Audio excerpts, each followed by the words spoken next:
नमस्कार, मैं डॉक्टर अजय कुमार गौतम, सह आचार्य प्राणी शास्त्र विभाग, राजकीय बांगड़ महाविद्यालय Didwana, BSc part first zoology के पेपर थर्ड के डेवलपमेंटल बायोलॉजी के फर्स्ट यूनिट के एक important topic Baer and his theory पर डिस्कस कर रहा हूँ।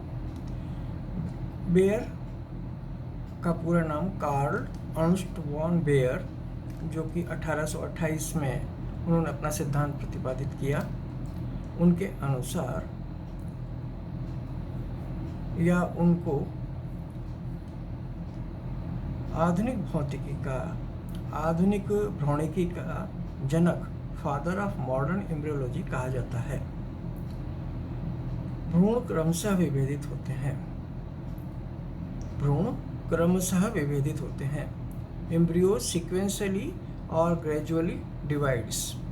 बेयर के कुछ अन्य निष्कर्षों के आधार पर ही बाद में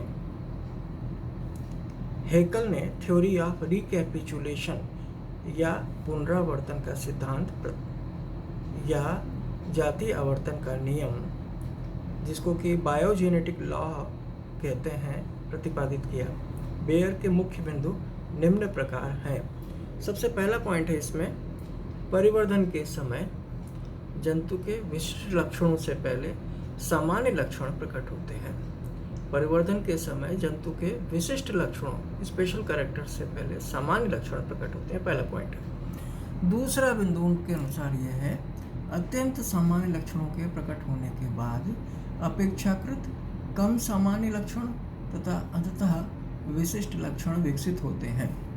जैसे वर्टिब्रेट्स के एम्ब्रियोज में brain, spinal cord, axial skeleton, myotomes जैसे लक्षण जो सभी वर्टिब्रेट्स में पाए जाते हैं पहले विकसित हो जाते हैं, तथा वर्गों के विशिष्ट लक्षण जैसे टेट्रापोड्स, चतुष्पादों के उपांग, स्तनियों के बाल, बर्ड्स के फेदर्स या पंख बाद में विकसित होते हैं। तीसरा पॉइंट है, इस प्रकार परिवर्धन के दौरान एक जंतु का भ्रूण दूसरी जाति से धीरे धीरे अलग प्रकार का होता जाता है। यानी प्रारंभ में ये अपने क्लास या वर्ग के सामान्य लक्षण प्रकट करते हैं। चौथा पॉइंट, हायर एनिमल्स या उच्च प्राणियों में परिवर्धन के दौरान हायर एनिमल्स परिवर्धन के दौरान उन अवस्थाओं से गुजरता है जो निम्नतर जंतुओं के परिवर्धन से मिलता है। इसका तात्पर्य क्या हुआ कि हायर एनिमल्स जो हैं परिवर्धन के समय, जैसे मैमल्स है, तो वो अपने प्रारंभिक भ्रूणीय विकास के समय मैमल्स का भ्रूण मत्स्य या मछली के भ्रूण जैसा दिखता है।